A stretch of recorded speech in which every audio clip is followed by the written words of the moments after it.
Hi, welcome back guys. This is your friend, the What If Guy, back with another fanfiction. This is the movie of What If Devil Issei Became Harem King. Now before starting, please give this video a like, and subscribe to the channel if you want more videos like this. Now let's get into the fanfic. I'm done with my shift, I've gotta get home so I'll leave you to lock up, okay? A girl's voice called out to Issei. He was working the evening shift at his local convenience store, a job he had taken up for two reasons. One, after his parents' death in a horrific train wreck at the start of the summer, he had to find some way to pay the bills, and whilst his parents had already paid off the house and insurance payouts would keep him going until he graduated. Without work he would have no money to do the things he enjoyed. The second reason had just left. The daughter of the owner of the convenience store, who was also a part-timer, Caroline, a short buxom foreigner with long wavy ginger hair, had caught his eye one day when he was in the store shopping. And when she noticed that his gaze was on her for a little too long, she asked him what was wrong, and he said the first thing that popped into his head, "Do you have any openings for part-timers?" She simply smiled at him and handed him an application form. 1 week later he was the one behind the counter and has been there for most of his last summer vacation before high school.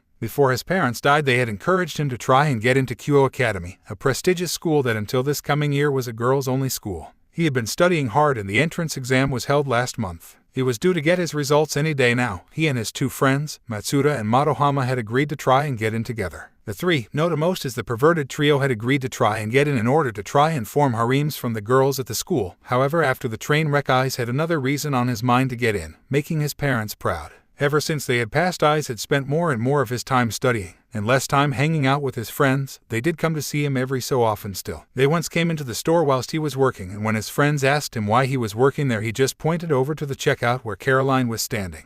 They got the idea quickly. Ring. Issei was brought out of his thoughts when someone entered the store. At this hour, really. The girl who entered was small, looked like she was about a year younger than him. She had white hair and had cat hair pins in. Issei thought she looked pretty cute but wondered why she was out at this hour. "Welcome," Issei said with a rehearsed smile. The girl didn't acknowledge him and simply went to the sweets aisle and emerged with more sweets than she seemingly could carry. She brought them over to Issei and placed them on the counter and then put a 2,000 yen bill down. Issei rung up the purchase and asked if she needed a bag. The girl nodded and walked out with her bag full of sweets. When the girl left, Issei began closing up the shop. He turned the sign around, locked the front door, and took the trash out to the back alley, locking the back door behind him. When he got there, he set it down on the ground. There was another thing about him. Ever since he was young he could use magic. Even he wasn't sure how. When he told his parents about it, they were just as confused as he was. That was the day when they told him that he was actually adopted. This was a shock to him at the time, but since then he had come to terms with the fact. Issei took the bags of trash and created a small ball of magic in his palm. He called it ruination, or destruction, since this particular magic destroyed any non-living thing it touched. He quickly used it to destroy the bags of trash, saving space in the bins. He always did his best to make sure that no one ever saw him use his magic. But today it seems that he was negligent, as a man with long silver hair ran into the alley as well, and spoke to himself. "Damn it, Heinz, just had to come to her territory, didn't you? Crimson Ruin Princess really is an appropriate name. That bitch is damn terrifying."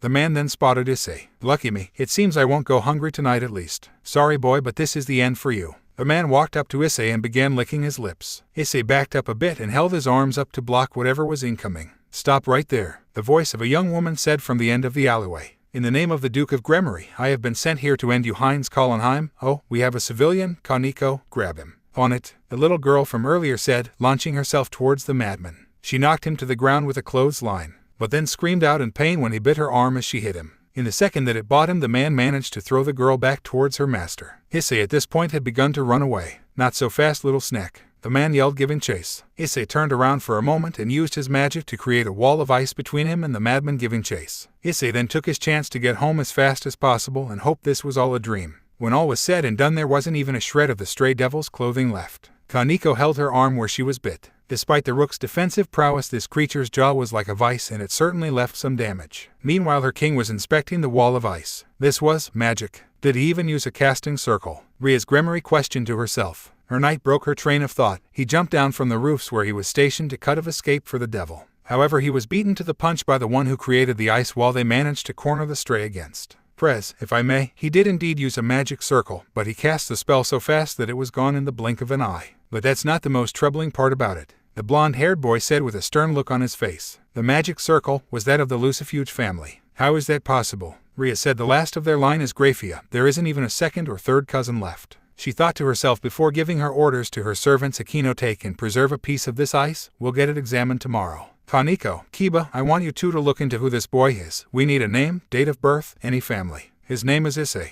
Kaneko said matter-of-factly. How do you know that? Rias asked shocked. It's what his name badge said. I bought some sweets from him earlier, Kaneko said plainly. Well, that's a start. Rias said, a slight smile coming to her face at their fortune before dismissing her peerage for the night. Time skip. Issei had more or less forgotten about his strange encounter in the midsummer as fall rolled around. He was one of the lucky few that had managed to get through all 3 stages of enrollment for Kyo Academy, and now he returned to school, but remained distant with his friends. Neither of them had passed the interview section of the enrollment process and were focusing on getting into a nearby high school if possible. This meant Issei was alone at lunch and after school as the pair were away. Well, he was supposed to be alone, but as soon as school had started up again there was a new transfer student, a boy by the name of Kibuyudo. He had half the girls in the school at his feet almost immediately. He was put into Issei's class and he was expecting to load the boy as soon as he met him, but the pair ended up getting along swimmingly. The pair of them were both going into Kyo Academy next year. The two were sat on the rooftop of the school eating lunch. There were a few girls stalking Kiba, but he was acting like he didn't notice. So you planning on joining a club in high school? It's a bit late for junior high, but you can't exactly be a full-time pervert again in high school,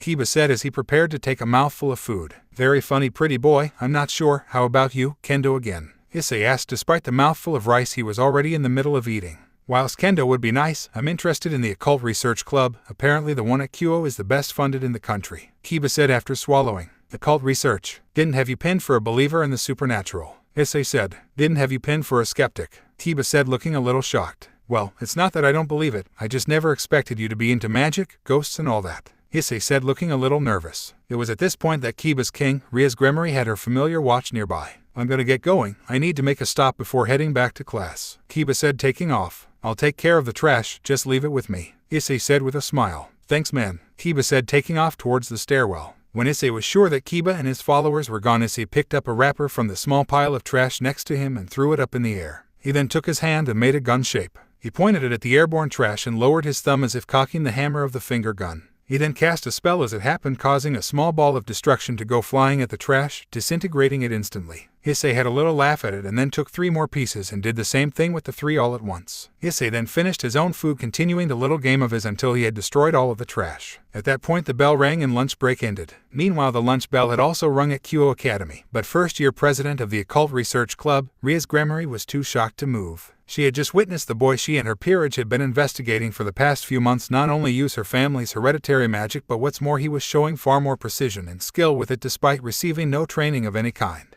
She didn't have to question her next move for long. She skipped her afternoon classes and her queen, Akino Hanjima, made their way to the underworld to talk with her family. Perhaps they could shed some light on this boy. Mother, father, I need to talk with one of you, Rias said as she entered her family home. I'm sorry, Lady Rias, both the Lord and Lady are out at the moment. I'm guessing since you are missing classes it is important, Grafia said, bowing to the young heiress. Indeed it is. Perhaps you could help me instead, Rias said. Very well. What seems to be the problem? Grafia responded. Could we speak in a private room? Rias asked. I don't want anyone unnecessary hearing us. Very well, this way, Grafia said, leading Rias and Akino towards another room. When they arrived, Grafia locked the door as Rias sat down. What is such an important problem that it couldn't wait until after school? You were the one who demanded to go to school in Japan after all, Grafia said, letting her servant persona slip a little. Well, you see, it's about a boy that I encountered during the summer. Rias started. You won't get out of your engagement that easily, Grafia said with a smirk. She hated Razor as much as the next woman, but she also knew that the Gremory family needed the Phoenix family and vice versa. And since there were no other possible pairings, since her and Surzech were unwilling to give Milika's future away at such a young age, leaving them stuck trying to help Rias as much as they could without outright canceling the marriage. It's nothing like that, Rias protested.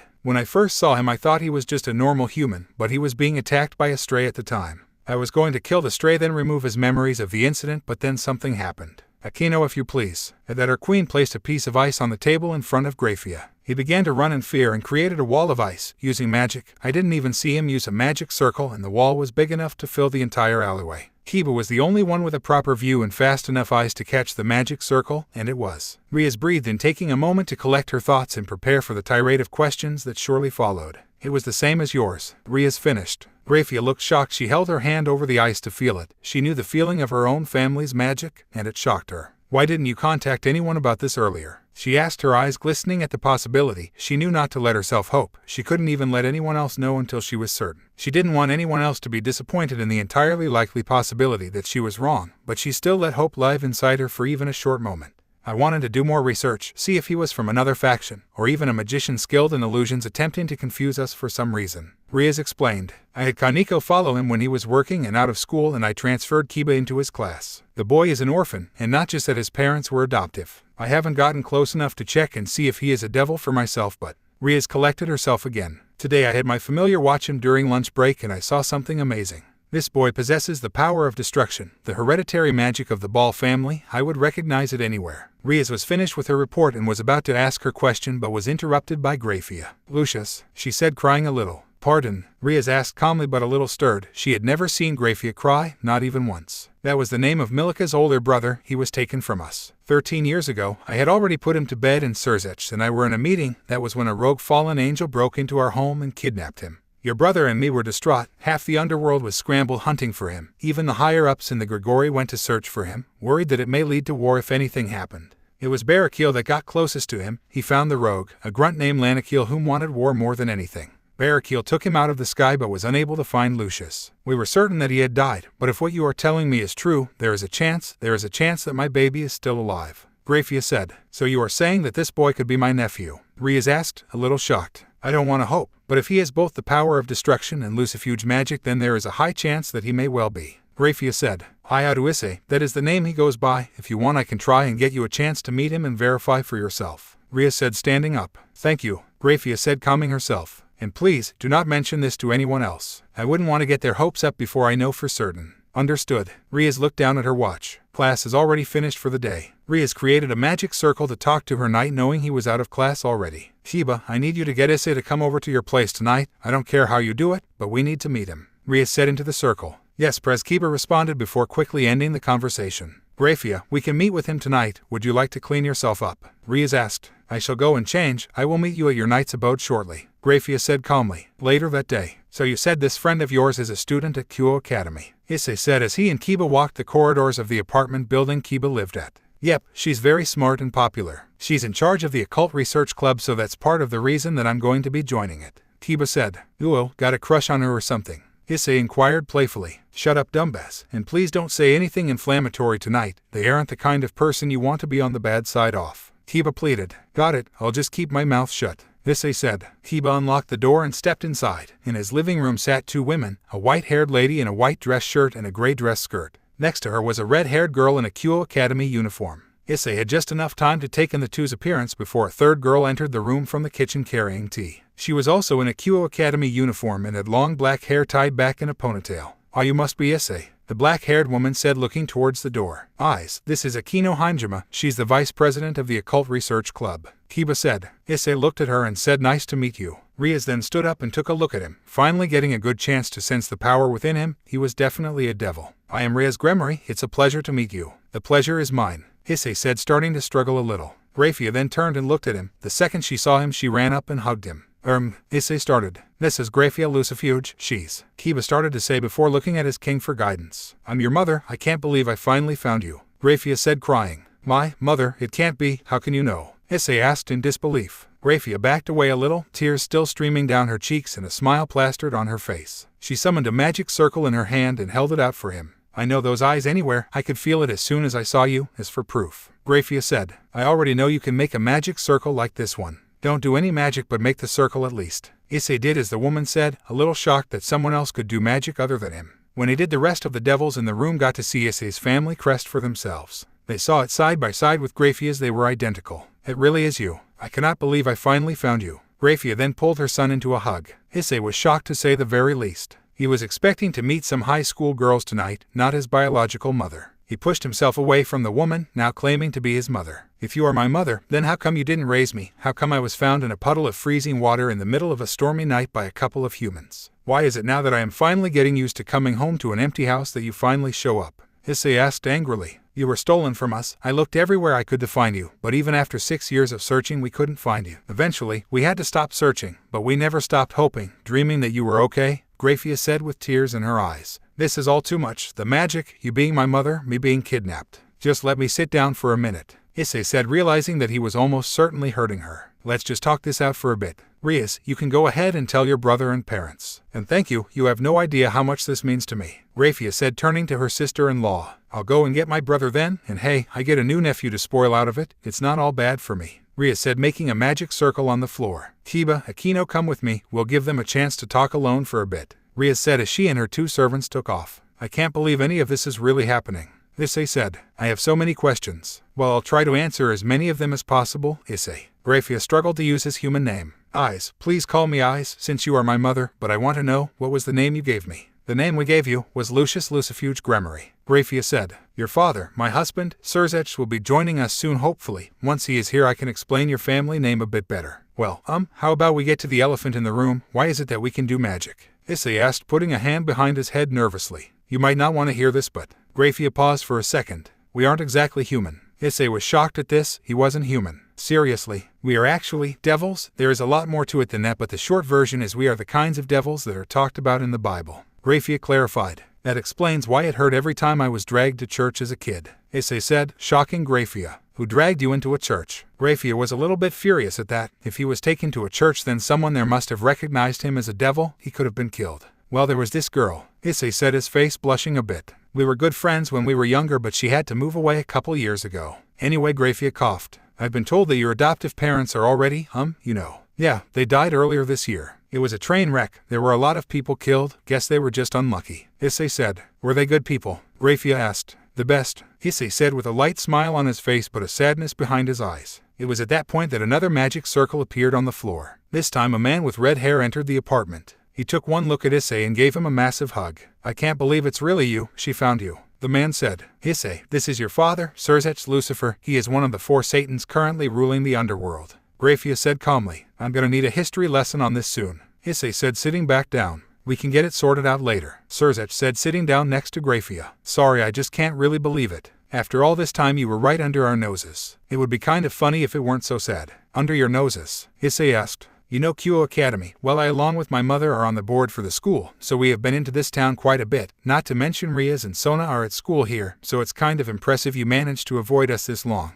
Surzech said, laughing a little. So what are we going to do now? Rafia asked. Well, we can't exactly kidnap Issei, but now that we have finally found him we aren't exactly just going to leave him alone again, Surzech said. The conversation from then went on to what they were going to do next as well as what Issei had been up to. It was decided that Issei would continue his life as normal for the most part. He would take the Lucifuge and Gremory names and move Hayato to his middle name, honoring the memory of his adoptive parents. Rafia agreed that he would need a considerable amount of training and education, and since he was already due to start at Kyo Academy, which he was shocked to learn his family had deep ties to, it was decided that Rafia would tutor him on the history of devils, the proper way to act as a high-class devil, society, and such other things during the evening. Issei would continue to live in the Hayato home, but would need to meet with the rest of his family sometime soon. Issei also noted that his finances would be handled by the Gremory family, and with his mother tutoring him he would need to leave his job at the convenience store. He would miss Caroline, but with everything going on now he didn't have a lot of brain power left to think of an excuse to give her, so he put off saying anything.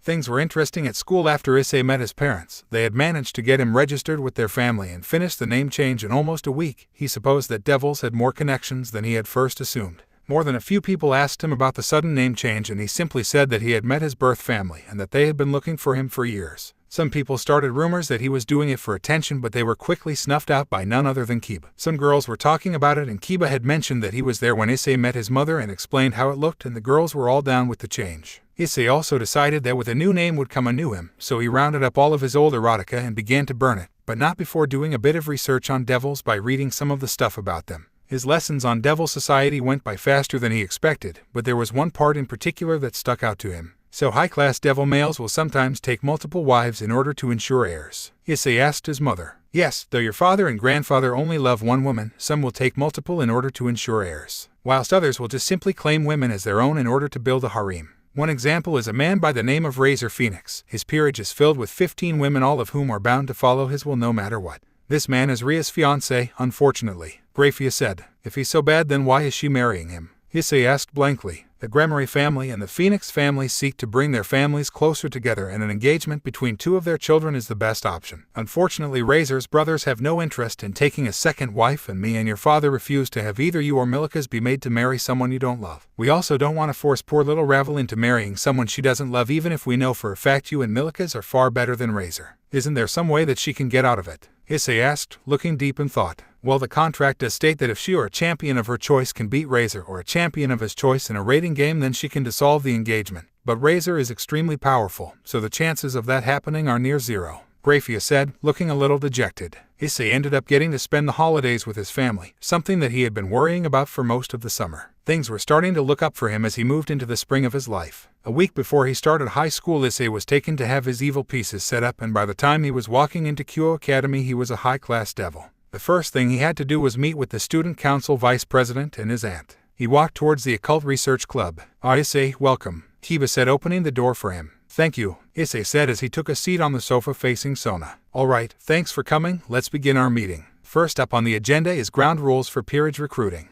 You have hyper evil pieces now, yes, Ria said. Issei nodded. All right, whenever one of us finds a potential member, we need to inform the others in order to avoid disputes. Sona, if it's all right with you, I would like to give Issei priority if there is anyone he wishes to use his queen piece on. It being the most major piece, I would like to make sure that neither of us stop him from getting his first choice in queen. Ria said. That sounds fair, Sona conceded. She didn't like the idea of someone sweeping in and stealing Tsubaki from her, so she accepted this rule on a moral point. Thank you very much. Are there any prospects either of you already have your eye on? Issei asked. Glad you asked. I'm keeping an eye on a boy in your year, Saji, his name is. I'll see how he acts in the school and I'll have my decision in a month or so, Sona said. Understood, both Gremory said. I've not got my eye on anyone in particular at the moment, Ria said dejectedly. All right then, Issei said. Now with regards to devil work, Sona said, taking out a few sheets of paper. Rias will assist you with contracts and summons until you get a familiar. Sona put a color-coded chart down, showing advertising areas. As for strays, both of us will take you on hunts so you can gain some experience. We take alternative shifts on hunting strays and we will each take you on half of them, expect about one every 2 weeks, Sona said, taking out a rota. Finally, you will need to form a club in order to have your peerage be close by without drawing attention. Sona handed him my application form. Under activities, other was already selected. You don't need it done now, but once you have 2 or more servants, it'll probably start to matter. All right then, I need to get going, but I'll talk to you two later, Issei said, getting up and heading for the door. Issei was one of the last ones to get to his classroom, meaning that he didn't get much choice in his seat. There were 2 spots left, one near the window and one in the 3rd row near the door. Issei decided to head for the window seat since it was closer to where he sat in junior high. Once Issei sat down, the last missing student, Kiba Yudo, entered. Not that it surprised Issei much, but the second he entered he could hear almost every girl in the class collectively gasp. What did give him a bit of a surprise was the lack of reaction from the girl adjacent to him. He turned to take a quick look at her, and to his surprise it was one of his classmates from junior high, Mirayama Kaori. She was one of the few girls in junior high who he never noticed focusing on Kiba as much as the rest of the girls in their class. She and Issei never really got along great, what with him being one of the big 3 perverts in the school, but ever since he stopped hanging around with them she seemed to look less intimidating when she looked at him. A part of Issei wanted to say hi to her, but he figured it would be pushing his luck a little and he didn't want to start any rumors about himself on the first day. After class, Kiba and Issei were making their way to their lockers and chatting away. So have you taken notice of anyone yet? Kiba asked. I tried doing that thing my mama taught me about sensing potential sacred gears in people. I got a hit, but I'm not sure at the moment. I might ask Riaz about it, maybe she can help me come to a conclusion.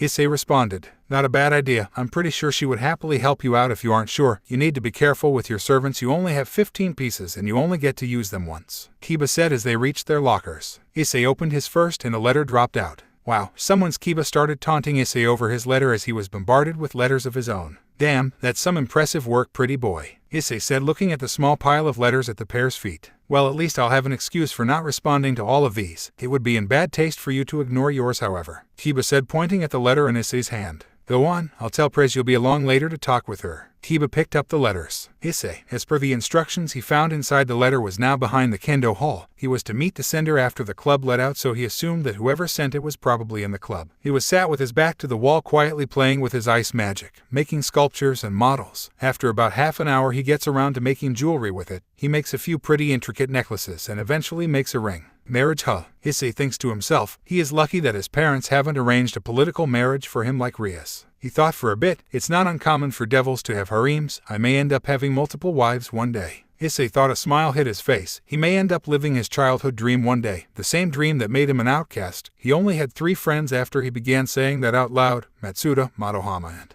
as Issei's thoughts moved to his childhood friend, he was dragged back to reality by a shout from nearby. Looks like we caught a pervert trying to peek at the changing rooms. A pink-haired girl in her uniform was standing at the corner of the building looking at him. Issei quickly melted the ice in his hand and stood up. Hello there, Issei said calmly, putting his hand behind his head. Don't act coy, I know you were trying to peek at us. Why else would you be here? The woman said, two more members of the club moving in behind her. Wait a second, that's not it at all. I got a letter telling me to meet someone here, so I'm waiting for them to show up. Issei pled with his hands up. You'll forgive me for being skeptical, the girl said again. Issei took the note out from his pocket and walked over to the girls with it outstretched. The pink-haired girl grabbed it out of his hand and opened it up. Well, it seems you're not a liar after all. But, are you sure this is real? I mean, it's the first day, what are you expecting? The pink-haired girl said, handing the note back. I'm not sure, I doubt it's a confession or something. I mean, it's the first day and I'm no Kiba, Issei explained. But someone wanted me to meet them here and that is what I plan to do. Well, then Issei, I guess I'll see you around, the pink-haired girl said, leaving with the other two girls. Shortly after the three left, another girl rounded the other corner and snuck up behind Issei. Hello there, Harem,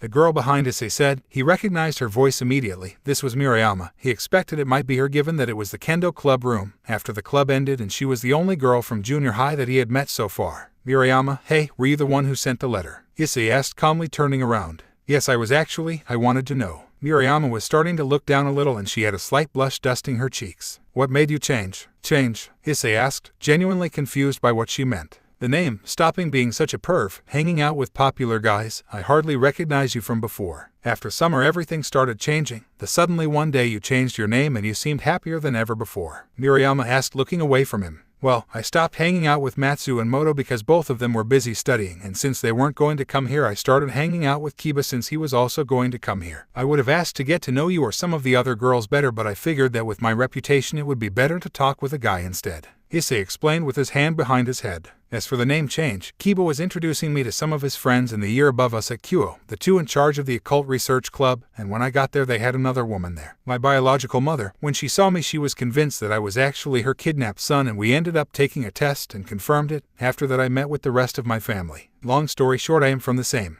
family as the president of the occult research club, Ria's Gremory. I'm actually her nephew and I took up the family name but kept my given name in memory of my adoptive parents. Issei finished explaining and put his hands in his pockets. Is that all you wanted from me? That'll do for today, Hayu Gremory, Murayama said. Just call me Eyes, it'll be easier for you to remember, Issei said, taking off. Later Murayama. Kaori, Murayama commanded at Issei. Huh, Issei said, turning back to look at her. Just call me Kaori, okay, Kaori said. Alright then, later Kaori, I'll see you in class tomorrow, Issei said, taking off for the orc. Kaori then quickly ran up behind him and hugged him from behind, shocking Issei. Just so you know, I like you a lot better like this than the old you, she said, and then quickly ran off. Issei was in shock, for two reasons. One, he was just hugged by a girl, of her own will, and the other, the power he just felt come off her. That was definitely a sacred gear. He wasn't sure what it was, but he knew that she would certainly be a good person to make his. Issei entered the occult research club and greeted the members. Hello everyone. Kiba walked over to them and began to ask some probing questions. So any luck with that love letter? Kiba joked. I guess. The girl who sent it knew me in junior high and wanted to ask what happened to make me change so much, Issei said, but she's also the one who I mentioned earlier. Issei finished to Kiba. The one with a sacred gear? Kiba asked. Yes, I'm sure. Not sure what it is. Is there any way to know? Issei asked, this time to Rias, who was looking on at her nephew getting along with her knight. Unless you can get it to awaken, I highly doubt that you will learn what it is. Best to keep an eye on her. Can I ask her name, so that me and Sona can mark her off as potentially yours for now? Rias asked, resting her head on her hands. It's Kaori Murayama, Issei says. Alright, I'll let Sona know, Rias says, making a magic circle with his hands, contacting her friend. Later that night the occult research club plus Issei went out to hunt a stray devil. There was a stray going around sexually assaulting girls walking around late at night. That would be bad enough if it was a human doing it. But this former bishop of the Baal clan uses hypnosis in order to make the girls do it of their own will, then leaves them with the memories of what happened, causing more than a few of them to kill themselves. All in all, he was a disgusting monster that deserves to die. The team had tracked him to an abandoned building, formerly a sports shop, where he had lured a girl there minutes ago. We need to get started sooner rather than later. Every second we waste is a second he could be assaulting that poor girl, Issei said anxiously. This was his first stray hunt. It was rather intimidating, knowing that this was a matter of life and death, but knowing what this monster did certainly made him feel better about what they were there to do. Alright, then let's enter. Kaneko, you have point. Kiba, watch our flanks. Eyes, Yumi and Akino are the main firepower, Ria stated, and the team moved towards the building. When they got to the door, Kaneko took the door down with a single strike. Knock knock, she deadpanned as the door flew to the other side of the building. When he entered, Issei turned on the lights and was shocked with what he saw. Before him he saw the devil. It had taken the form of a very fat man and was staring straight into the eyes of a brown-haired girl in a Kyo Academy uniform. Kaori. Issei was shocked. This was the girl sat next to him in class, the girl who had hugged him earlier that very same day, the one who he had decided to tell everything and hope that she would become friends with him, the real him. This disgusting creep was standing over her and trying to claim her as his own. When Issei spoke out, the devil took notice of them finally and looked at the group of devils there to kill him. He retreated into the back and left Kaori, who then turned to face them. There was a yellow glow to her eyes and a blankness to her stare that chilled Issei to his core. "Careful, she's under hypnosis. Kaneko, restrain her," Ria said. The small white-haired girl nodded and rushed Issei's classmate. Kaori then drew her shinai and struck Kaneko along the side of her face so fast that it actually left a cut. Kaneko attempted to push her against the wall, but Kaori jumped and went over the younger girl's head. Kaneko quickly recovered from her collision with the wall and turned to face Kaori again, but found her enemy already attacking her. Kaneko took an extra strike, this time along her arm, and then attempted to strike again, but this time her attack took far longer to hit than before, and was easily sidestepped by Kaori. "What is going on? She's far too fast for a regular human," Kiba said worriedly. "I've got this," Kaneko protested, but she was far more sluggish. She shouldn't be nearly this tired fighting one mind-controlled human. "Perhaps it's her sacred gear," Issei said. "That is a possibility. Is it somehow slowing down Kaneko or speeding her up?" Kiba offered. Issei shook his head. "Both. It's draining the speed from Kaneko every time she hits her." Kaneko fall back. Kiba Urias was about to give an order when Issei ran at their assailant. "I've got this." Issei created a magic circle underneath her, and when he reached Kaori, he grabbed her and used the circle to encase her shoes in ice, trapping the girl. He then grabbed her shinai mid-strike and created a small amount of destruction in his hand and broke the blade, leaving her trapped and unarmed. Issei walked back from her and watched what happened to her. She kept trying to get towards them. "That should hold her until we can take down the target," Issei said. "Quick thinking eyes, I'm impressed," Ria said. The group then walked through the back of the building. They then stood before the stray, attempting to create a magic circle to teleport away, but Akino used lighting to hit it and stop the teleportation. It attempted to move towards the window, but Kiba was blocking the way very quickly. "There is no escape for a runaway like you. For your crimes against devil kind as well as the women of this town, Iria's Gremory condemn you." As the strike was on its way, Kaori, now barefooted, ran and took the hit for the stray. Issei, in a moment of shock, anger and clarity, charged in and destroyed the stray himself, pooling the power of destruction like he had seen Rias do previously. He annihilated the creature. Not even a hair of him was left. When Issei came back to his senses, he looked to the other devils with him. They had moved his classmate, who was now free of the hypnosis. She was on the floor and bleeding out. There was a large gash in her stomach where Ria's attack struck. "Eyes, what are you doing here?" she asked as Issei walked over to her. "I should be the one asking you that question," Issei said, his sadness coming through his voice despite the joking atmosphere. "I was walking home from the store, and when I looked in the window here, I suddenly started walking to the door. I couldn't control my body. I ended up attacking Kaneko, and then you stopped me, but... She began to break down crying. "I'm gonna die now, aren't I?" she asked. "I finally had a chance to get to know the real you, and I'm already going to die, aren't I?" Issei was crying as well at this point. He wiped his eyes. "You don't have to," Issei said, creating a magic circle and summoning his evil pieces. "I can save you," but Issei gulped, preparing for the worst. "If I do so, you won't be human anymore. I get that you are just trying to comfort me. Don't worry, it's fine. I'm happy to at least know that you are once again the boy I fell in," Kaori said as she passed away in Issei's arms. Flashback: first day of junior high. Kaori Murayama was late. She had decided to stay late at kendo practice last night and had left herself too tired to wake up on time. She ended up rushing out of the house with a piece of toast in her mouth. She ended up eating it too quickly and gave herself hiccups. When she got to class, she took a seat in the second back row, one seat away from the window and next to a messy brown-haired boy. She turned to introduce herself to him. "Hello there, my name is Ori Murayama." She blushed and was about to look away embarrassed, but before she could, he quickly turned to face her. "Boo," he said loudly, giving her quite a shock. Out of habit, Kaori hit his arm. "What was that for?" she asked. "I thought it might help your hiccups," Issei said, a grin on his face. "I'm Issei, by the way. Nice to meet you." "Thanks, I guess." "Hey, that actually worked." She put her hand to her throat and was shocked that this boy's stupid idea had worked. Between the creative solution and the honest attempt to help, her first impression of Issei was a pretty good one. She thought he was funny and at least a little kind. It wasn't until a year later, in their second year, when she started to have feelings for him. It was a hot summer day and she was just finishing her kendo training for the day. Once she got outside, the heat wave really hit her like a truck. She turned to go and check on the peepers. Issei had revealed his true nature along with his friends, Matsuda and Madohama. The three were known as the perverted trio, hated by most every girl in the school. As much as she hated it, Kaori did need to concede that she was a little flattered that they chose to peep on her and her club out of all the girls, especially since they were the club that was most capable of beating the crap out of them. As she walked around to the usual spot that they would peep from, the trio began to scramble. Like usual, Matsuda and Madohama pushed Issei down as they stood up, hoping to use him as a distraction. Once the two had started running and Kaori was getting ready to pursue, she blacked out from heat stroke. Between the intensive training and the heat wave, it was a miracle she made it this far. She expected to hit the floor, but instead the last thing she felt was a pair of cold arms catch her before she hit the ground. The next thing she knew, she woke up in the nurse's office. As she opened her eyes, she felt the pleasant coldness of an ice pack on her forehead. She turned to her right and was shocked to see Issei sat there with a smile on his face. "You had me worried there, Murayama. Are you sure doing training in this weather is the best idea? I know more than half the club skipped today because of the weather," he said, holding a grape soda out to her. She took it and was impressed with how cold it was. He must have gotten pretty lucky with when he bought it. "Did you bring me here?" she asked. He nodded in response. "Just as well those two took off as well. It would have taken far longer to get you here if they were slowing me down." She furrowed her brow. "And you didn't do anything to me whilst I was unconscious?" "Of course not. You passed out suddenly. I was too busy worrying to mess with you," he said, backing up. She opened the drink and took a sip. "Thanks," she said quietly. "I'll get going then. See you in class," he said as he took off. That seemed out of character for him, Kaori thought to herself as she watched him walk out of the room. Then she thought back to how he had acted in their first year, before he started hanging out with those two friends of his. This was more how he would act before then. It was almost as if when he was without those two he was kinder, more empathetic, more romantic. She shook her head. Where did that come from? Romantic. She would never let herself think of him as romantic again. Except she did, far more often than she would admit even to herself. It didn't feel like a crush though, not until after that fateful summer. When he got back from vacation he was very different than the boy that left. He was taller, sure. He looked a bit more manly as well. She thought he had done weights or some heavy lifting during the break. She had found out from her mother that his parents had died during the vacation. It stung her more than hearing that a classmate's parents had died probably should have. I mean, it was tragic, sure, but it's not like they were particularly close friends. Her official excuse was that she was just empathetic, but in the depths of her subconscious a part of her was silently whispering, "Shame you will never get a chance to meet his parents." She tried her hardest to not think about him as much because her mind kept on pushing her further and further away from her attempts at indifference to her classmate.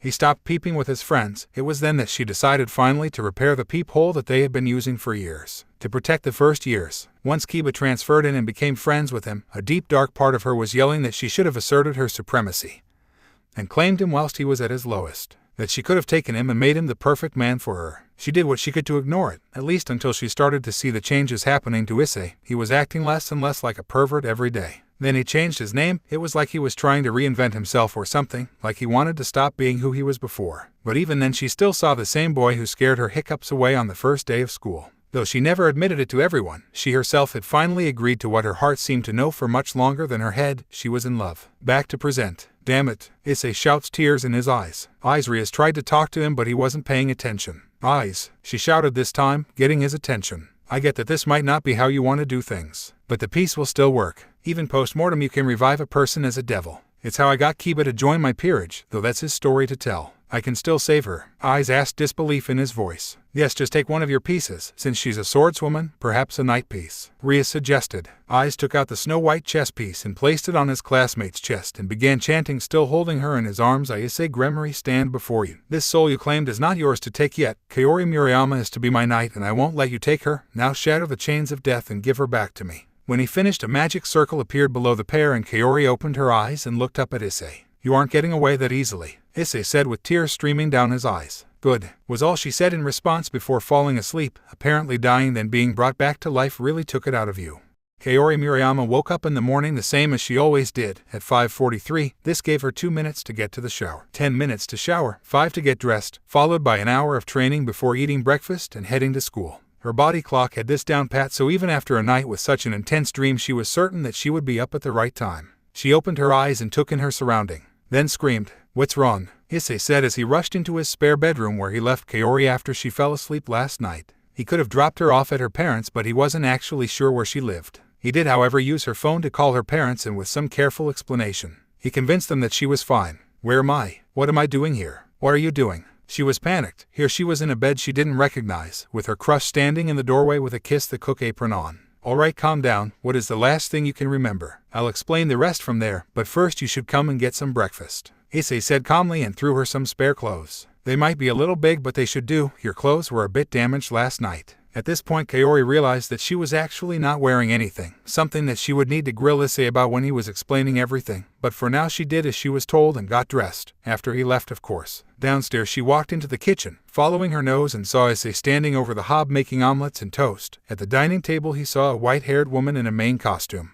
Now she had even more questions than before. She entered the room and took a seat at the table across from the maid. "Good morning, I am Grafia Lucifuge, Issei's mother. It's a pleasure to meet you," the woman in the maid costume said. "The pleasure is all mine, ma'am." Kaori responded. All right, food's ready, Issei said, placing a plate in front of each of the women at his table, before grabbing a third and placing it down and taking a seat himself. Now Kaori, what is the last thing you can remember from last night? Issei asked. Well, I remember walking home from the store, then I looked in the window of that abandoned shop, then my body started acting on its own and I walked into the shop. After that you, Kiba and 3 girls from school all walked in as well, and I think I fought the smaller girl. After that you broke my sword and stuck my shoes to the floor. Yeah, sorry, they are kinda damaged after that, Issei said, putting a hand behind his head. Then I remember taking them off and rushing into the next room. After that it's all blank. Kaori finished her recount of the events and then looked to Issei. What happened? How did I end up at your house? Well, after you entered the other room you jumped in front of an attack that was about to hit the guy that mind-controlled you. After that I finished the guy off, then I went over to check on you. Issei gulped, worried about how she would take the bombshell. You were bleeding out. I saw it myself. There was a massive gash in your stomach and you, kinda, died. Kaori gasped at the news. I'm dead, Kaori asked, more shocked than confused. Well, we're dead. I revived you, as a devil. Issei finally came out and said it. As a what? She stood up, accidentally unleashing her devil wings as she did so. What are these? Wings? The wings of a devil, specifically the kind detailed in the Bible. Millennia ago there was a great war between devils, angels, and fallen angels. In the aftermath we devils were left with a great deal fewer numbers, and with such low birth rates we had to come up with a new way to increase our forces, so we invented these. Graphia spoke up, given that she was the best to explain the history of devils. Issei took out his evil pieces and placed a knight on the table in front of them. Evil pieces are used by devils to reincarnate other beings as devils. They are given to high-class devils, and Issei, being a member of the Grimoire family, holds the right to create a peerage of devil servants. You are the first that he has reincarnated. So I'm his slave now? Kaori asked, sounding rather annoyed by the prospect. Technically, but that's not really how I wanted my peerage to be. I wanted mine to be more like Ria's or Dad's, trusted friends, those close to me. Issei said calmly. Don't forget that your father ended up marrying his queen,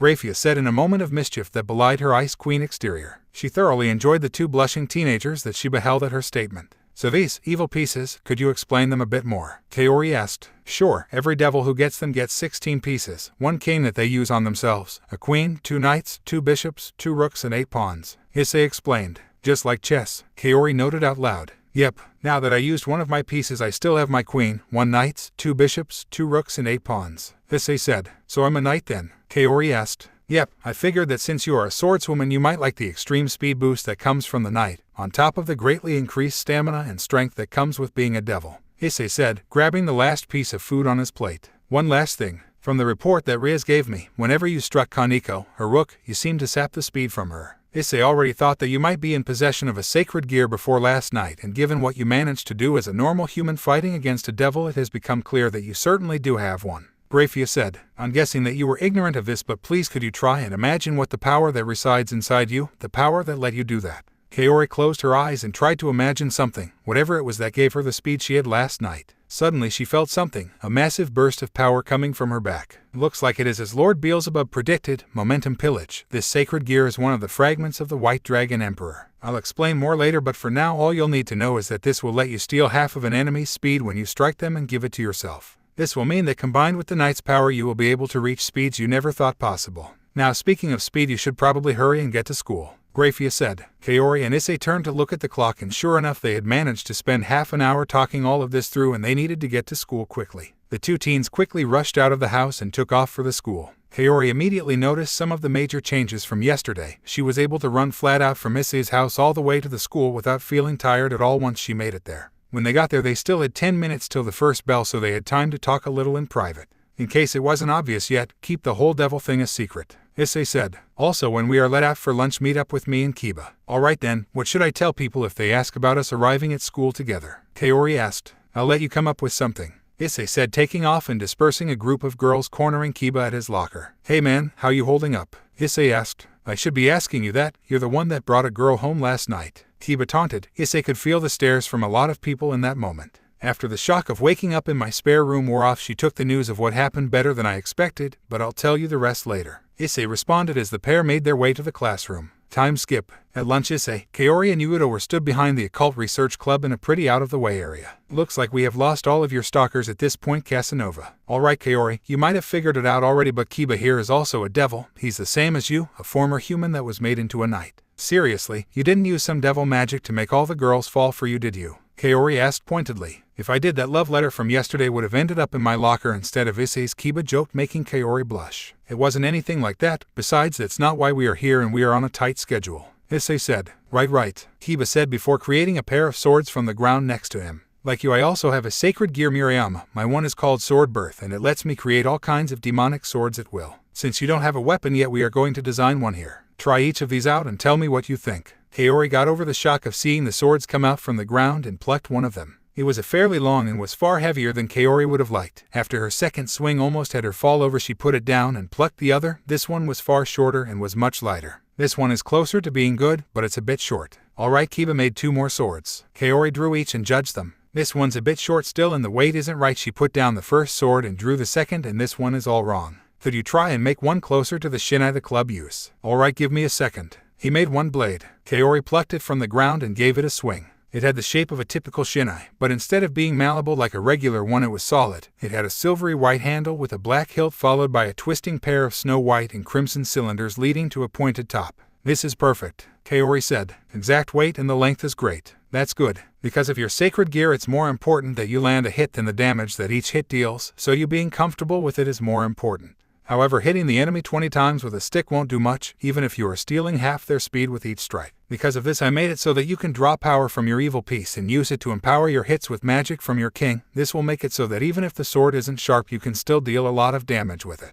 Finally, the pointed top is so that if you find yourself needing to deal the killing blow to an enemy, but you don't have any power left, you can still finish off most enemies. Kiba explained. That's great, now all it needs is a name. Kaori said.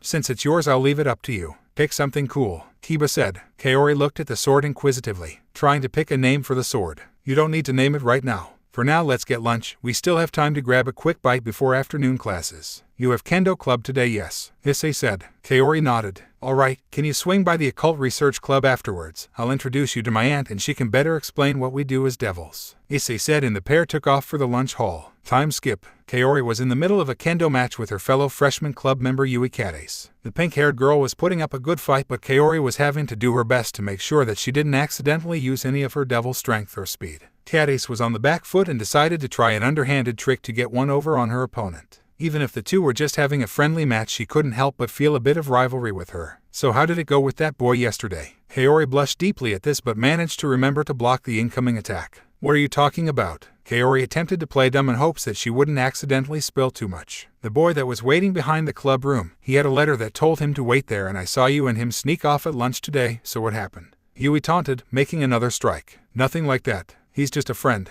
Kaori said. A friend that you had to send a letter to talk to in private. Yui continued taunting before she realized that she had distracted herself and ended up getting hit on the head, losing the match. Guess that's what I get. Kaori smiled at her opponent. The two left the hall and went to the changing rooms. So in all honesty, is there anything between you two? Yui asked, this time out of genuine curiosity. Nothing at the moment, just friends, doing better than junior high at least. Kaori said reluctantly. Junior high, huh? How long have you been into him? Yui asked. Second year in junior high. I got heat stroke after deciding to keep training despite the heat wave. Not my smartest move, but he carried me to the nurse's office and gave me a chilled drink. That's what got me interested at least. Cute. That reminds me, I only got his first name yesterday. Yui said. Oh, yeah, he used to be Issei Hayato, but last year he reconnected with his birth family and now he is Gremory. Kaori said. Seriously? Yui sounded shocked. No, if there is any relation to Ria's Gremory, the second year with the red hair that is like an actual princess. He did mention her, something about her being his aunt. His mom did look pretty young as well, so I guess it's not that hard to believe that his aunt is only a year older than him.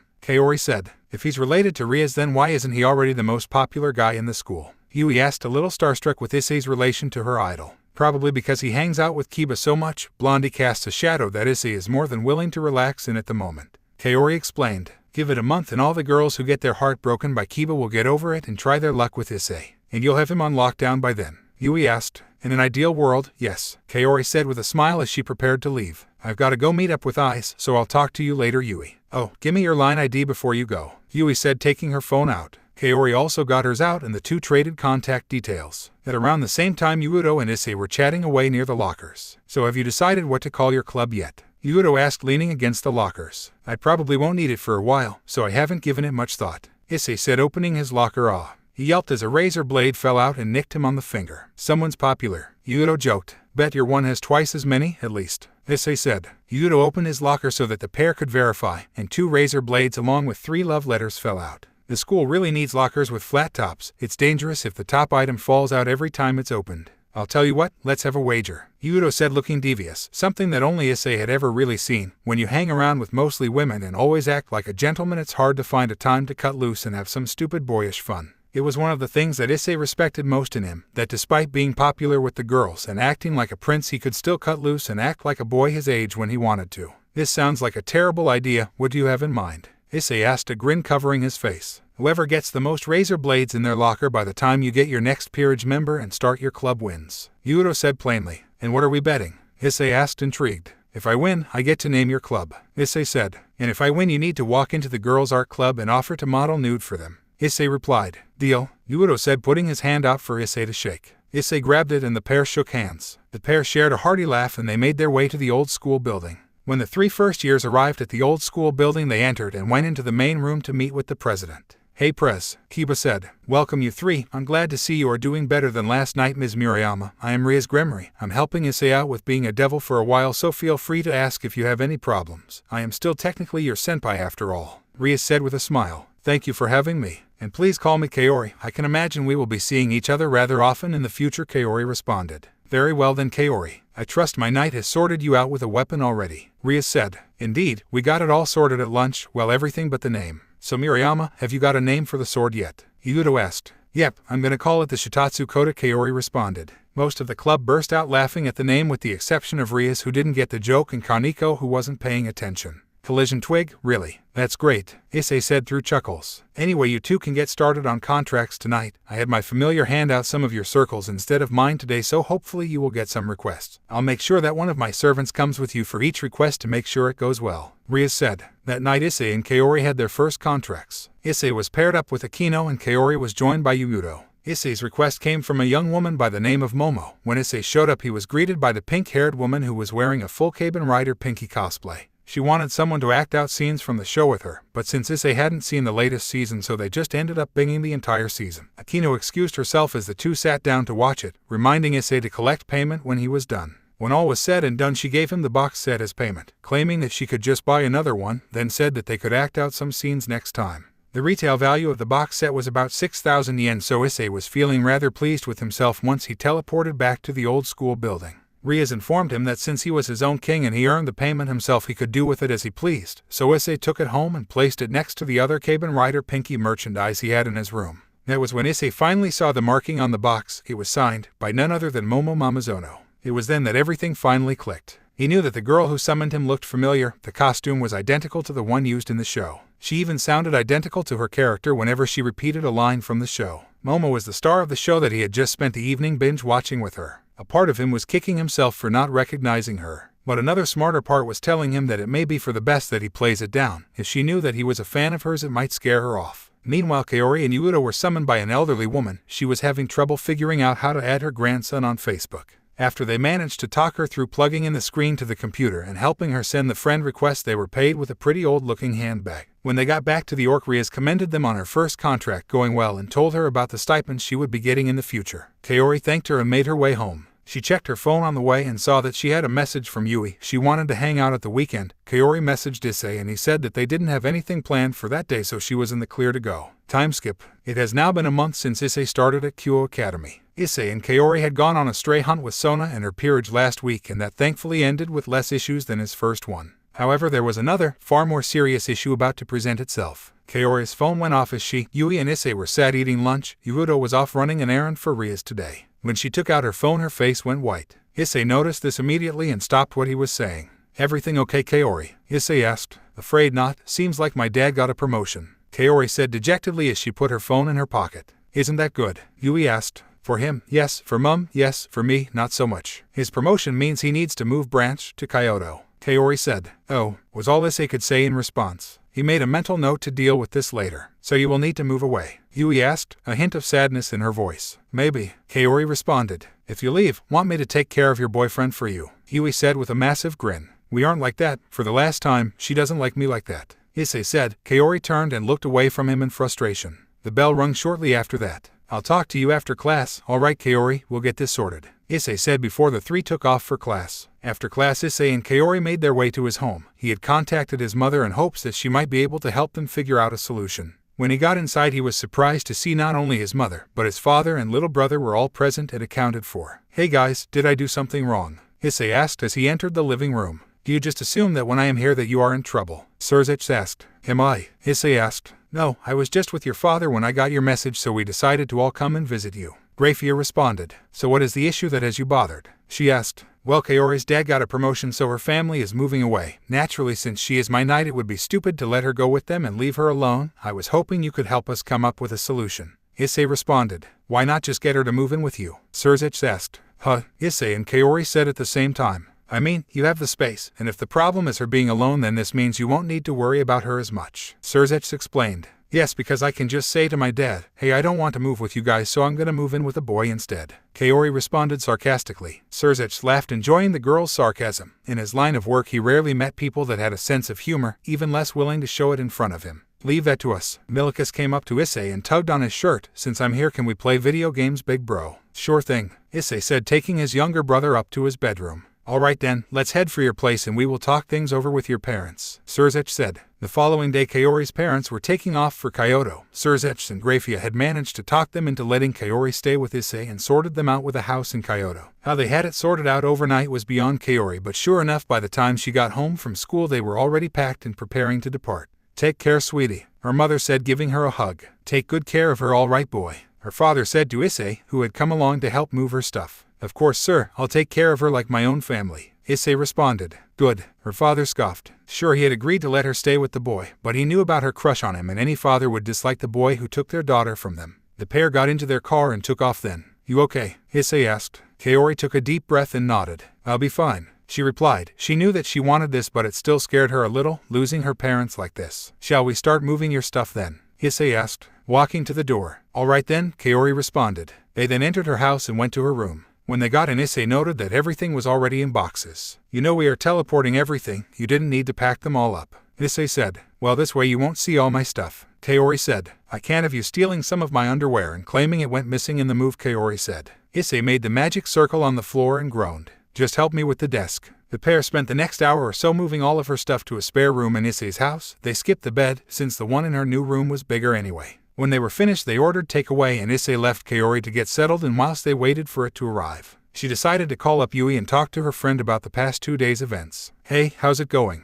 Yui asked. "Hey, I managed to get it sorted with my parents last night, so I'm getting to stay in Kuo," Kaori said excitedly. "That's awesome, so you're gonna be living alone?" Yui asked. "Not exactly," Kaori said. "What's that supposed to mean?" Yui inquired. "I'm kinda staying at Issei's house, permanently," Kaori responded. "How the hell did you convince them to let you stay with your boyfriend?" Yui screamed into the phone. His parents had a talk with them and convinced them that it was the best solution. Kaori responded. "Alright, listen here, this is a golden opportunity for you, and if you don't take advantage of it, then I will swoop in and take it from you," Yui said. "What do you mean?" Kaori asked, confused. "Despite all my help, your relationship is the same as it was a month ago. Tomorrow morning when he wakes up, make him breakfast or something. Guys like that kind of stuff, right?" Yui said. "You are living with the boy, so take this chance to get with him. Goodbye," Kaori said, distraught with her friend's interest in her relationship with her king. "Wait, don't!" Yui was shouting through the phone as Kaori hung up on her. Kaori buried her head in her pillows and let out a muffled scream. "I suppose I could give him a bit of a show at least." Kaori finally conceded. She released her bra and took it off, leaving her shirt on still. It's not explicitly asking him to look at her, and she can just claim that she usually goes without a bra at home. Since this is her home now, their home.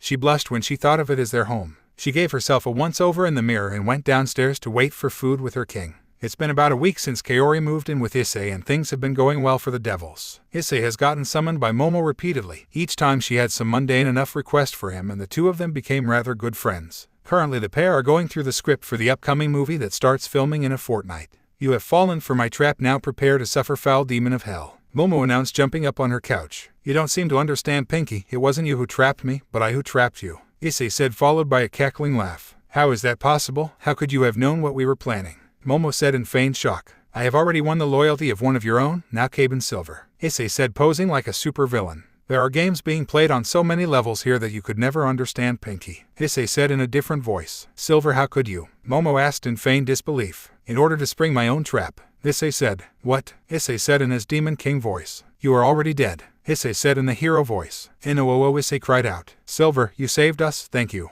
Momo said. "I know," Issei said in the hero voice. "I want you to know, Silver, Momo said. Not now, Pinky, for you see, I'm dying. Issei said. I know, I've always known, somehow. Momo said solemnly. Goodbye, Pinky, Issei said. Issei and Momo both burst out laughing at the script. What an awful ending, Issei said. Well, the company can only afford to have the actor playing Silver for the movie, and it would be a pain to keep him on for the next season. Momo responded, sitting back down. Probably for the best. I doubt he will be well received, except by teenage girls. Issei said. Well, at the very least it give the marketing team more to sell. You can only sell the same face with a new costume so many times. Momo said. I disagree. Me and some old friends of mine had like 8 of the same figure of you between us. Issei said. That's a little pathetic. Momo deadpanned. Ouch. Issei replied. Anyway, it's getting late and at least one of us needs to sleep, so here. She handed Issei a signed poster. Sorry, it's a duplicate from last time, but we had some leftovers at the office. Pretty sure it will still sell though. Thanks, I guess I'll catch you later, Pinky, Issei said, creating a magic circle. Yeah, later, she said. Meanwhile, Kaori Murayama was having a far more interesting night. She received a summon request from a new client. When she answered the summons and went to the client, she seemed to be summoned by a teenage girl. If the layout of the room was any indication, the books on the desk were the same as the ones she had. Advanced Mathematics, English for Dummies, A Brief History of Kendo.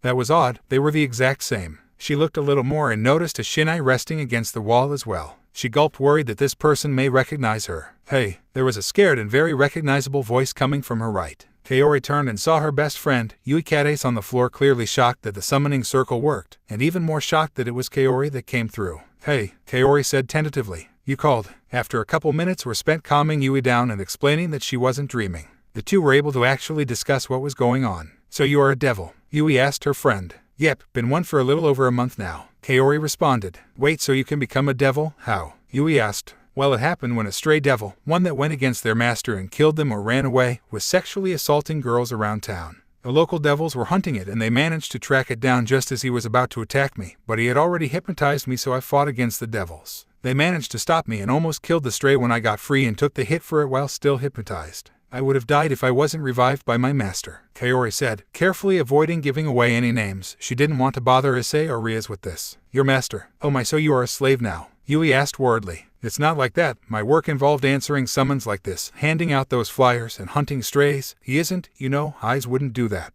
Kaori said, going red at the implication. Eyes? You mean Issei Gremory, your crush and housemate, is a devil? Yui shouted. Quiet down, Kaori said, but then nodded. If not for him I would be dead right now. What's more, since I am his servant now, there are a few perks that come with it. Like? Yui asked, intrigued. Well, 1, I get my own room in his house, a nice salary for working as a devil. Since his family is on the school board, I get my tuition paid for by them. They will even cover collage if I end up going there. Then there is the stuff for becoming a devil. I don't get tired nearly as easily. I can get by on 4 hours sleep as if I had gotten 8. I can run to school and back flat out without getting tired. I'm much stronger now too, and since I was made into a knight I even get a massive speed boost. See, Kaori explained, then dashed to the other side of the room, throwing papers up in the air as she passed, then grabbed the shinai and ran back. Awesome, I want to be a devil too, Yui exclaimed in awe at her friend's performance. Kaori was shocked at this. She wasn't expecting her best friend to sign up to be a devil. Well, I could see about talking to Eyes about it, but I doubt it. Yui looked disheartened. Why is that? You see, I have this thing called a sacred gear. It was given to me by God, and it lets me go faster every time I hit someone.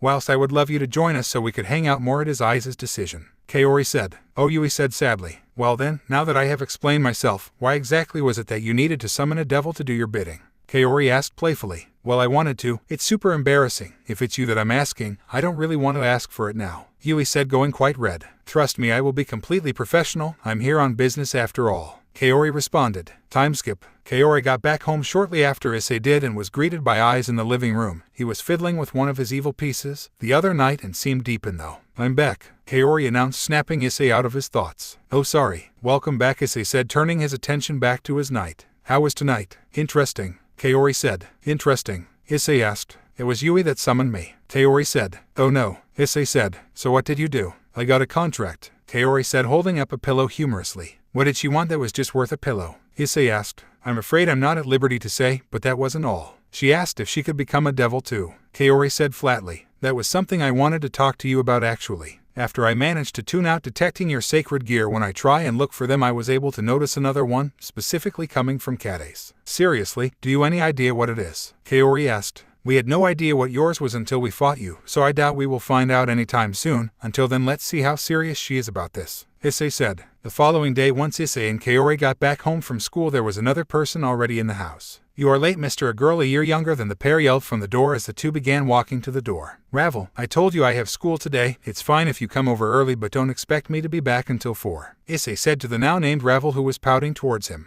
"Want me to go and make some tea?" Kaori offered as they walked into the house. "It's fine, I already made some and some cake," Ravel said as she went and sat down on the sofa facing the large TV. "I'll head upstairs and leave you to be then," Kaori said, taking off up the stairs. "So Ravel, what are we watching today?" Issei asked, taking a seat next to her. "This one is about a princess who wins over a guy's heart with her cooking," Ravel said, pressing play on the remote. Ravel and Issei had become friends shortly after Issei went to the underworld the first time. Flashback. I actually intend to restructure again so that this is set before the start of the Murayama section, but the chapter will be a flashback for now. Waking up the day after he met his parents, Issei was worried that it might have been a dream. He checked his phone and saw the picture of the he had taken last night staring back at him. Everything was real. He had a family again. He wasn't abandoned. He was kidnapped, and most importantly, he was a devil. That last part was super important. Not being human was a shocker, but he was slowly coming to terms with it. It explained a lot as well. He was always a lot stronger than he looked. He was never really tired at night. Heck, he went downstairs to the kitchen and fixed himself some breakfast.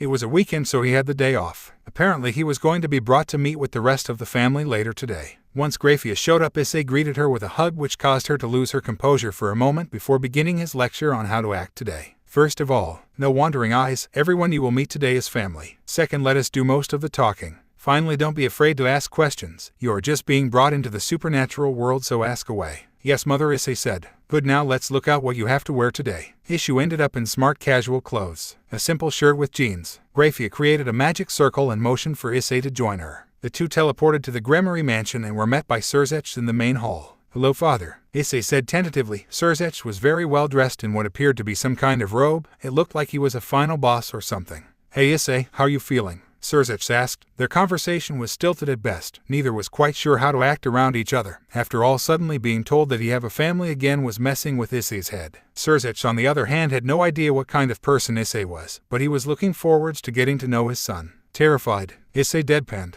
Don't worry, you will do fine, Surzech assured his son with a hand on his shoulder. Now come on, let's not keep your grandparents waiting. Entering the dining room, Issei hid behind his parents. He saw sat at the table two young-looking women, a mature-looking man and a young boy. The boy looked like Issei did when he was younger, except he had red hair like his father. Issei recognized the red-haired woman as Rias, Kiba's master, and his aunt, which left him to assume that the last two were his paternal grandparents. The man had their family's signature red hair, whereas his grandmother seemed to be where Issei got his brown hair from. Oh, Surzech, Grafia, what a surprise. We haven't had you two visit together for so long. The older woman said. Tell me, is it for work or pleasure? Her face looking almost disappointed that they might answer with the former. A bit of both, actually. For you see, we have some very, very good news, Surzech said, barely containing his excitement. For someone of his stature, getting to not only see his family, but have good news to share when doing so was rare. Rias had a very self-satisfied look on her face. And judging by your sister's face, I assume she knows about it already, the older man said sternly. Only because she was the one that found out first. She was the one that told me about him, Surzech said. Him? Then Alana asked, thinking through the possibilities in her head. Then she took a second to notice the power that Grafia and her son seemed to be trying to hide behind them.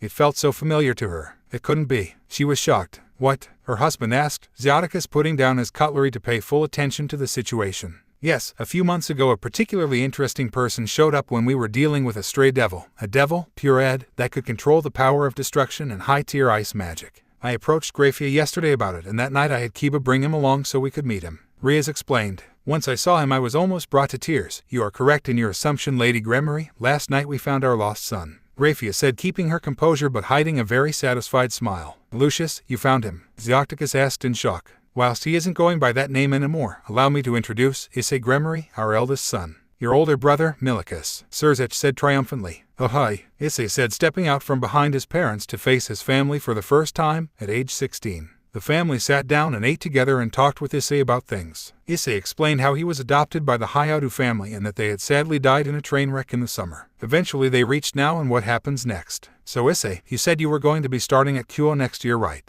Zioticus asked. Yes, I already have everything sorted out. I just need to get the uniform and make it to the end of this year, Issei explained. Well, we will need to make sure you meet with Sona before then. We want to avoid any misunderstandings once you get there, Zioticus explained. See, the heiress of the Citri family, another high-class devil family, controls the student council there, and I can imagine they will want to know if we send another child along to the school. Actually, we should probably make the rest of the devil world aware that we have found him, Grafia mentioned. Good point, but before that we will need to make sure that Issei gets a feel for the underworld. Can't make him the center of attention without him knowing what is what. Surzech said, how would you feel about heading out tomorrow for a bit, Issei? You and Grafia can head out and see the sights. Learn a bit about the underworld before you are thrown headfirst into social situations. That actually sounds like a lot of fun. It could be fun to just go and explore a little. Issei said, all right, then you and Grafia can head out tomorrow. Zyodicus said, which reminds me, do we have a room for Issei for the night? I already set one up ahead of time, my lord. Grafia said, none of that right now, you are family and now is a time for celebration.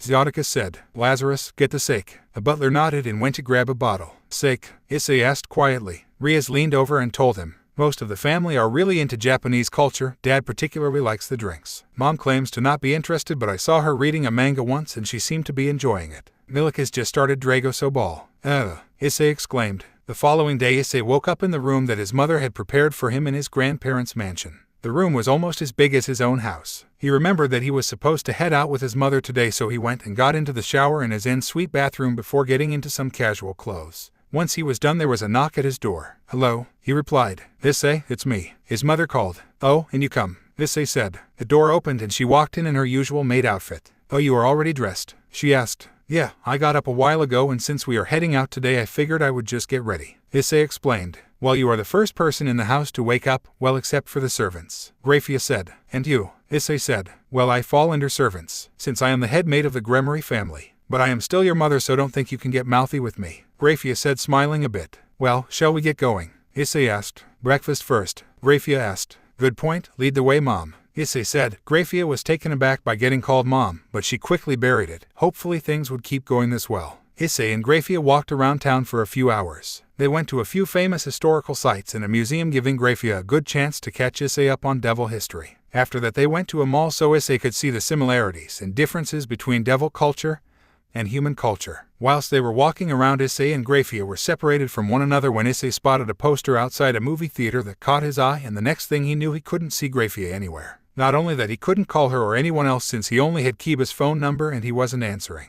Issei was turned around and a little lost when a voice called out to him. You there? A young girl's voice called to him in an aggressive tone. Issei turned towards the direction of the voice and he saw a girl, about a year younger than him. She had blonde hair and twin drills from either side of her head. She was wearing a red dress and was pointing at him aggressively. You're to accompany me, the girl demanded, walking over to Issei. Accompany you? Issei asked. Yes, the fool at the desk over there says I am too young to see this movie, but he said if I had someone with me it would be fine. So you will take me to see the movie, the girl said with a smirk. Don't you have any family you can ask? Issei said. They are all very busy right now, so I need to see it myself, the girl said with a huff. What's this movie even about? Issei asked. You haven't heard of it yet? The girl asked. No, Issei said. It's the third time they made this story into a movie. It's based on the true story of Surzech Lucifer and Grafia Luciferuge and how they first fell in love. The girl explained. Seriously? Issei asked in disbelief. You've never heard of it? It's the most popular love story in the underworld. The girl said. Well, I've got to see it now, Issei said before remembering.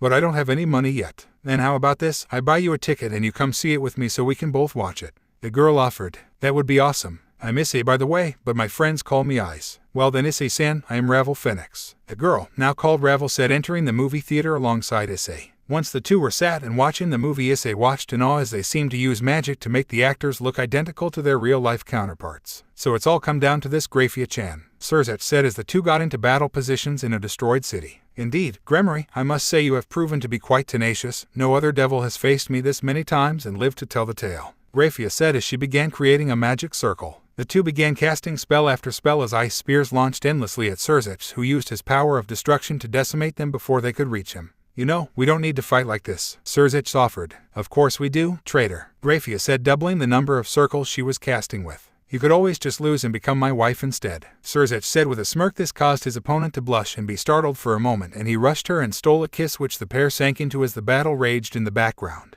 The final scenes consisted of the two working together in order to finish off the old Satan faction and their eventual wedding. After that, the credits began to roll. Issei looked to his side and saw that Ravel clearly loved the movie. So I'm guessing you enjoyed yourself, Issei said. It was good, but the final fight was better in the original, Ravel said. They even stole the line verbatim. I'll need to watch it sometime, Issei noted before getting up from his seat. Come on, you ready to leave? Once the two left the movie theater, it was around dinner time and Issei decided he should probably look for his mother. He took out his phone but remembered that the only devil whose number he had was Kiba's, and that might not even be useful right now. Fortunately, the crowd had died down a bit, so he tried to look for her. What are you doing with my sister? A loud and angry voice called and walked over to Issei. He turned and saw a tall man with blonde hair storming over to him. The loud voice clearly drew attention to them as most onlookers turned and began commenting on the approaching blonde. Oni-sama, what are you doing here? Ravel asked. Looking for you. Mom and Dad said you went out. The man said, grabbing Issei's shirt. Who is this worm? Did he lay a hand on you? I'm Issei. Issei attempted to introduce himself when suddenly a massive flaming orb was in his face. I didn't ask you, worm, the man said when all of a sudden a freezing chill came over them both. There you are, Issei. A relieved but angry voice came from nearby. The three devils turned and saw Graphia walking over looking displeased. Graphia-san, to what do I owe the pleasure? The man asked. Razor Phoenix, I would ask you to unhand my son. Graphia said sternly. Razor complied. Your son, Ravel said shocked as she looked between Graphia and Issei. Indeed, Issei Gremory, myself and Surzech's eldest son. Graphia explained. Now then, Issei, it is time we got back, don't you agree? Issei nodded and followed after his mother, before turning and saying, I'll talk to you later, Ravel, thanks for the movie. Issei got a stern talking to from Graphia once they got back to the mansion, but he had to get back to Earth, so after dinner when he explained what happened, much to Graphia and Surzech's embarrassment at hearing their son had seen the movie they made of their love story. He spent a while getting to know his younger brother before heading back to Earth to be ready for school the next day. After that, Issei and Ravel met up so he could watch her copy of the original and first remake of the movie about Surzech and Graphia. After that, the two kept meeting to watch other movies, mostly romances, since that was what Ravel enjoyed the most. Issei kept watching because he enjoyed hanging out with Ravel and he was learning a lot about devils from watching their movies. Back to present. Issei and Ravel watched the movie together and laughed along with one another at it. Once the movie was over, the two talked for a bit. Ravel, aren't you in your brother's peerage? Do you have time to come and watch movies with me? Doesn't he have duties? Issei asked. Well, even though I'm technically in his peerage, he doesn't treat me the same as the rest of them. I get to come and go as I please. Ravel explained. What do you mean? What does he do with them that he doesn't with you? Issei asked. Ravel went red at that and sputtered. Well, right now Oni-sama is, well, he is with his peerage. With? Issei asked with genuine curiosity. He's well training with them. Ravel said, still beat red. I'm still not following. Issei said, Ravel's insinuation clearly going over his head. They are sleeping together, Ravel said quietly but bluntly. Issei pulled back shocked. Seriously? Yeah, it's the whole reason he made his entire peerage all women, Ravel said dejectedly. And he wants Rias on top of, what, 14 other women? Issei asked. Yep, Ravel said quietly. Next time you see him, tell him to quit hogging, Issei said with a massive grin. Ravel smacked him on the arm. Issei, how uncouth. Sorry, it's every guy's dream to have a bunch of girls falling over him, Issei claimed. Even yours? Ravel asked with a red face. Well, it used to be. Now, I'm not entirely sure. I mean, when I was growing up I was always quite open about that fact about me. But now that I'm a devil and I can actually get a harem, I'm not even entirely sure I want one,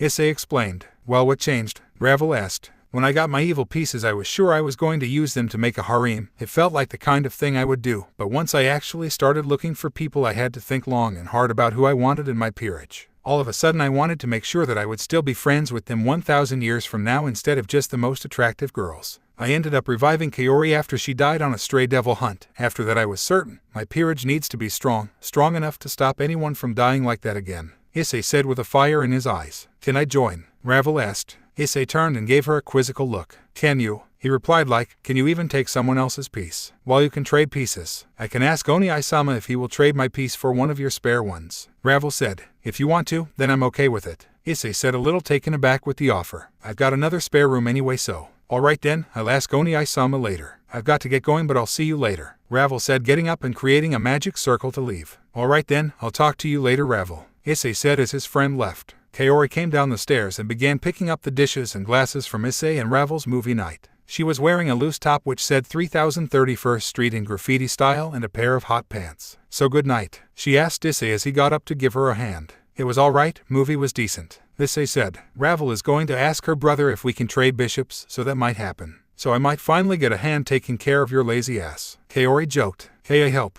Issei defended. Not much, Kaori said offhandedly as the pair entered the kitchen to do the dishes and make dinner. Speaking of new peerage members, any call on Yui? I'm not sure, I want to hold off on making a rash decision, Issei said. Like you did with me, Kaori said. Hey, you just died in my arms there, and I only found out I could revive people if they died. I needed to test it out, Issei claimed. So what's this about you making a harem? Kaori asked, causing Issei to accidentally crush the sponge he was using, causing suds to miraculously miss him and shoot out all over Kaori, leaving her shirt wet and covered in soap bubbles. Did you hear that? Issei asked, averting his eyes after a quick peek. Oh yeah, so you planned on having just pretty girls in your peerage, Kaori said, turning his head to look at her. But you changed your mind after you decided to get Mai to join. Around that time, yeah, Issei said. Is that supposed to mean that you don't think I'm attractive? Kaori asked, sounding a little annoyed. What, of course not, Issei said, sounding offended. Have you seen yourself? The kendo training cutting down any extra fat from you and giving you a great athletic body. Your hair is a great color and texture, and it frames your face in a way that just makes all of your features pop. And that's without me even getting started on your boobs, Issei said before realizing what he had said and silencing himself. Kaori just looked on, red in the face, in a shocked silence. What I mean is, I decided that I wanted people that I could trust and get along with in my peerage, and that looks would be secondary. Issei tried to explain, but Kaori just stood there still shocked. Idiot, Kaori said imperceptibly. The following day at school, it was the start of the planning for the school's culture festival, so Issei's class had to decide what they were going to do. There were a few rather basic suggestions, but the far and away winner was a maid cafe. Why? Because it gave the girls an excuse to force Kiba, and to a lesser extent Issei, to dress up in butler uniforms. Both of them tried to convince the rest of the class that it wouldn't be that easy, but the girls voted them down, including Kaori. Once the votes were all counted, Issei turned to his side and whispered to the knight. Traitor. She just turned and gave him a big smile. It was decided that the Issei would be on the team getting the room set up. To host the cafe, Kiba was quickly grouped up with a group of girls who would handle the costumes to act as a model for them. Issei told him that he wasn't bothered with what the girls got them to wear, but to make sure that the girls would regret their decision for the event. A knowing smirk shared between the two sent shivers down the spine of Kaori, who was watching the two chat. Sometimes the hearing can be a pain, she said quietly. Only Yui was close enough to hear her. What did they say? She asked. You're better off in the dark, her friend replied. Anyway, what days can you stay back? Kaori was currently organizing the group who were working on the tables, layout, and decorations. Since Yui and Issei were all in that group, she thought it would be a good chance to get the two to actually talk. I'm good for Mondays and Thursdays, Yui said. Alright, I'm clear on Thursdays, but I'm busy with stuff on Monday, a bold-faced lie, but Kaori needed to set her friend and her king up with some alone time. And since Issei had Ravel over most Thursdays and they took Mondays off of devil work, it would be perfect like this. I've got Mondays off, Issei said, not noticing what his scheming knight had said. Once all of their group had said when they can do and when they can't. Alright then, I'll get the rota organized for our group. Kaori sat down at her seat and began to write. In the underworld. Damn that brat, Riser Phoenix said as he continued to get his anger out. His queen, who was directly beneath him at that moment, knew what was wrong. She was there when his sister came home and asked if he would trade her away. That got him mad. He loved his sister. It was common for devils to dote on their younger sisters, and naturally, he hated the man who wanted to take her away from him. Master. Ibaluna choked out beneath him. He got off of her and the two sat on the bed. She put her arms around his neck and pressed herself against his back. If it's what she wants, shouldn't you let her make her own choices? She said, taking a chance on the idea that he might actually take some advice for once. He has listened to her before, usually at a time like this, just after he had his way with her. He was more understanding after getting it all out. Riser can't. Riser won't let her make a mistake like this, running off with the first guy she meets. It's a horrible idea. Riser said. That's what I did. Heck, that's what half the girls in your peerage did, Ubaluna said. Yes, but that was with Riser. Riser trusts Riser. Riser can't trust this boy. Riser said, missing the look Ubaluna gave him. Why don't we go and meet with the boy? Then you might be able to get something out of him. Maybe even convince him not to go through with it. Ubaluna said. You can even visit Riaz when you do. Riser likes that idea. Riser said, laying back down on the bed as his queen mounted him. Back in Kyo, Monday after school. Alright, with this we can get 43 people in at once, Yui said. That's the most we could get in the classroom comfortably, Issei said. Unless you used magic, Yui noted. Not so loud, Issei said, putting a hand over her mouth. EWW, he said, taking his hand back and wiping the saliva off it. Why would you do that? He asked. Habit. Friends have done the same thing since kindergarten, Yui explained. And besides, no one would believe that you can actually use magic. Issei's phone went off at that moment. Issei gave a stern look to Yui before pressing answer. Hey man, what's up? Kiba's voice spoke out loud over a number of girls' voices speaking excitedly in the background. Hey, Issei, you mind telling Butchu that I'll be running late? I'm being dragged off to act as a dress-up doll. Yeah, alright man, have fun you damn playboy. Issei cursed his friend. We are done here now, so I was just about to head over there. Issei arrived at the orc to an unfortunate scene. Riser Phoenix was sat on one of the sofas with his queen in his arm as he continued to ask Riaz to come and sit on his lap. The sight of it made Issei feel a little sick. He was even hitting on Kaori despite Ravel, who was also there and trying to mediate, repeatedly telling him to stop. He disregarded his sister's complaints. Riser Phoenix, it's good to meet you under better circumstances. Issei started through scathing teeth. Issei Gremory, you have a lot of nerve asking for Riser's sister in a trade, especially for a spare piece, Riser said. While to be fair, Ravel was the one who offered, Issei stated. You dare contradict Riser? The elder Phoenix asked. Brother, calm down. Eyes is my friend and a member of the Gremory family, Ravel stated. Friend, that is merely how he is acting now. Just wait, as soon as he has your piece he will use you like a toy and throw you away, Riser stated, making every girl in the room's stomach turn. I'm nothing like that, Issei said. I would never force a woman to do something she doesn't want, unlike someone. The pointed jab was not missed by anyone in the room and steam seemed to be running off Riser. You want Riser's sister, then fight for it. A rating game in 1 week between my peerage and yours. You may borrow pieces from my fiancé if you need to fill your board. I will show you what happens to those who insult Riser. Ravel looked extremely unhappy with the outcome. Everyone did, but Ravel pointedly looked like she was about to bite her older brother's head off for this. All right then. If I win you trade me, Ravel. If you win, I'll drop the whole thing. Issei said. And you'll never talk to her again. Riser said. Brother, don't. Ravel tried to interject. Shut up, Ravel. The men are talking. Riser smacked his sister with the back of his right hand to shut her up. The entire room looked stunned at his complete disregard for her. Issei was fuming. I'm gonna enjoy tearing that arm off as many times as I need to, Issei said with a growl. Time skip. The following day, Riaz and Issei were meeting with Sona to discuss what happened the previous day. Well, that was stupid, Sona stated as she sat with Issei and Riaz in the orc. It kind of slipped out, Issei said weakly. I said it was stupid, not wrong. Regardless, you need to put as much time into recruitment as possible right now, Sona said. Riser has a full peerage. If you are to stand a chance against him, you will need at least a few more pieces. I can loan you Aquino, Kiba and Karniko, but that leaves you needing 8 pawns, a rook and 2 bishops, Riaz explained. And sadly this matter has nothing to do with the Citri family, so I cannot loan you any of mine, Sona said. Damn, so I'm gonna be outnumbered. Issei bit his thumb, trying to think. I'll help you strategize a way to win after you've done some training. But first, call your parents, Sona said sternly. If nothing else, they can train you in your magic. I'll get right on. Issei's phone's text alert went off. 1 sec. He took a look at it and his face fell. I need to get going, now. He was off in a moment. Sona and Ria shared a concerned look as he crashed out the doors. In the kendo club. Jesus, that Riser guy sounds insufferable, and he just straight up slapped his sister like that. Yui asked Kaori as the two got changed. Yep, all because she wanted to join Issei's peerage. She literally just asked if he could trade her to someone else. Ravel stuck around after the meeting and even said that she probably should have gone better if she had another family member trade for her, then get them to trade forwards, rather than hope her brother would be reasonable. Kaori said, Damn, I want to beat the shit out of this guy myself. Think Issei will let me join so I can get a swing at him? Yui asked. Possibly. He wants as many of his own pieces going into this match, and with only me at the moment he probably won't turn you down. Especially since you have a sacred gear. They were interrupted when they spotted a magic circle in the middle of the changing room. Luckily it was just the 2 of them left. The others hurried out worried about peepers. Quickly Ravel appeared from the circle and looked at the 2. Oh, crap, she said. This crude language was unbefitting of a lady like herself, but the fact that another much angrier magic circle was behind her gave her reason for acting in such a manner. You 2 need to get away from here. What's going on? Kaori asked. Immediately a very large steel blade appeared out of thin air, following it to the hilt and then the arms up to the one wielding it. Kaori could see a black-haired woman in a white outfit, which displayed ample cleavage, clearly preparing to attack them. My brother sent his knight Cirrus to attack you so that Issei would need to go into the raiding game alone, Ravel explained, standing in front of the 2 girls. Cirrus, you are acting without permission in another devil's territory and attacking a member of the peerage of a high-class devil. This could be seen as the acts of a stray. Unlike you, I am merely doing as Riser-sama wishes, the knight said, pointing her blade at the young blonde. Riser will be punished if he is indeed behind this attack. It is not the stance of the Phoenix clan,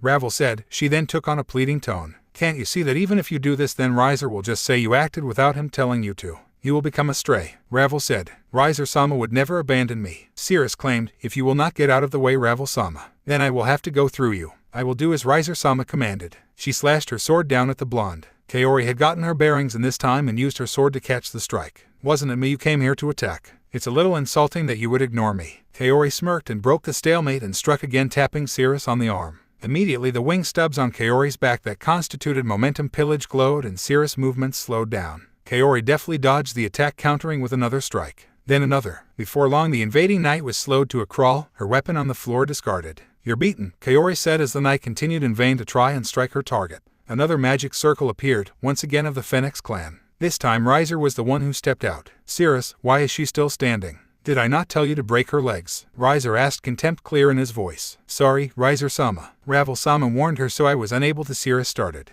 You mean, they kidnapped Ravel and you came to save her? Riser said with a smile. What? Kaori yelled. The hell is wrong with you? She tried to strike him, but he caught the sword with his hand. Kaori drained his speed, but that ended the drain from Cirrus. She tried to pull back her sword, but Riser was gripping it hard. So hard that it was starting to give out. The weapon cracked and eventually broke into shards. Kaori, Yui yelled, reaching for her friend who was already being choked by Riser. She was promptly smacked away by the brute. Back off. Riser continued to smirk as his hand reached up to Kaori's chest. Let's see how much you like your king after spending some time with Riser. A blade cut off Riser's hand. Kaori was dropped to the floor as the hand fell to the ground and Riser's now stump burst into flames. His hand regenerated and he looked at the one who cut his arm off. Yui looked at him in disbelief. She gripped the sway-hander she picked up off the floor tightly and a strange light appeared from her right arm. A watch appeared on her arm and Riser's hand fell off again. Riser looked confused at this and reached his other hand to the girl. "What have you done?" he shouted. He punched her in the stomach. Despite the drop in speed, he was still suffering from momentum pillage. He was still a great deal stronger than his human target who was thrown across the room and crashed into some lockers knocked out cold. When this happened, Riser's hand regenerated again.